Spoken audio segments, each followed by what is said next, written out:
A woman who worked as a personal assistant to the former Harrods boss, Mohammed Al-Fayed, has broken her silence about the sexual abuse she says she suffered at his hands. Tanya Addison told ITV News she was preyed upon almost as soon as she began working for Al-Fayed in the 1990s. She also described undergoing an intimate medical examination before being cleared to work there. Tanya has now joined a string of other women who've bravely come forward to make sexual allegations against the late Harrods boss. She's also applied to an abuse compensation scheme operated by the Knightsbridge store, but she says she's found the process frustrating and has concerns about the independence of the advocate appointed to represent survivors. And a warning that this special report from our correspondent Sejal Karia has details of the attacks on Tanya, which you may well find upsetting. For more than 2 decades, Mohammed Al-Fayed used the glamour and prestige of Harrods to seek out and prey on dozens of young women. Women who claim they were subjected to horrific sexual abuse. I was on a sofa in the office and he was on top of me. I knew I needed to get him off, and there was a struggle. He was assaulting me, he was attacking me. Tanya was 23 when she began working for him as a PA.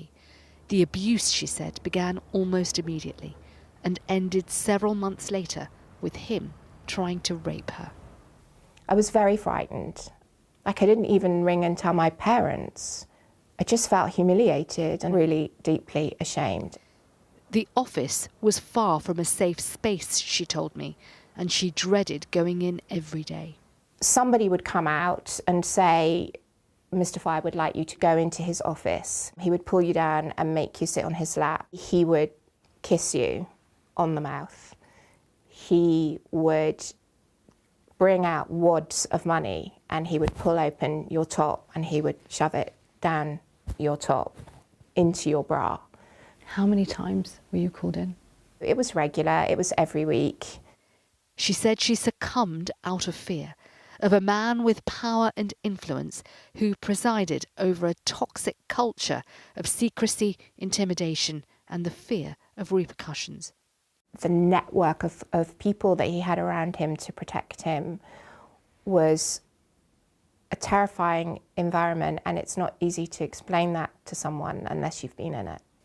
Even getting the job, she said, had been conditional on an intrusive medical check in Harley Street.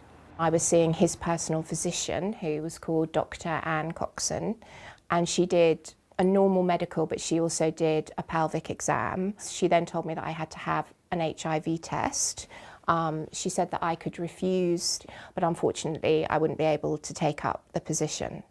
Dr. Coxon has previously denied carrying out sexual health tests and in a statement told us she wasn't able to comment further. 2 days after that medical, Tanya said she accompanied Mohammed Al-Fayed to the Ritz in Paris, staying at his villa nearby. One night, she said, he came into her bedroom in his dressing gown, touching her and kissing her before eventually leaving. With no lock on the door, I remember feeling a little bit panicky. And I remember putting a chair up against the door. She was fired some months later when she fought him off as he tried to rape her. Harrods are now encouraging survivors like Tanya to come forward and apply to their own abuse compensation scheme without having to resort to formal court proceedings. How have you found that process of dealing directly with the people that represent Harrods? It's frustrating, a process which is so bewildering, one that I do not understand, that changes almost on a daily basis, absolutely fraught with missed promises and poor communication. Harrods has said previously it had already settled a number of claims for compensation. Tanya says she's now been told the process has been delayed until at least April.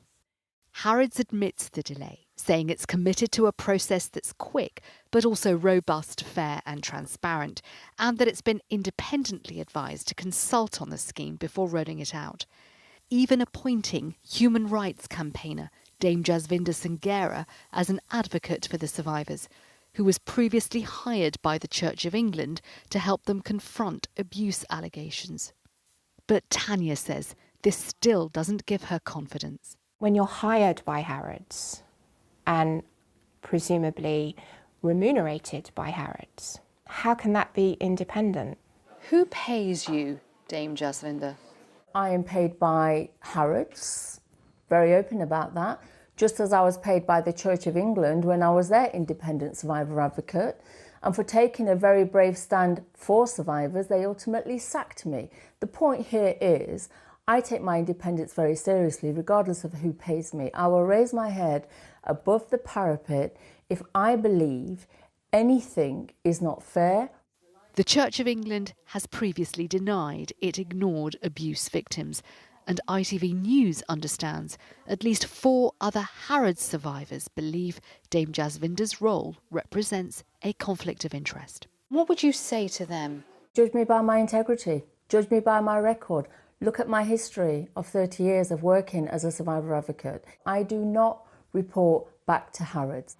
In the 30 years since she left Harrods, Tanya says she's had a series of crippling panic attacks. The compensation, she says, isn't about the money, but about acknowledging the abuse she suffered. Sejal Karia, ITV News. Well, if you have been affected by the issues in Sejal's report, you can find help and support on our website.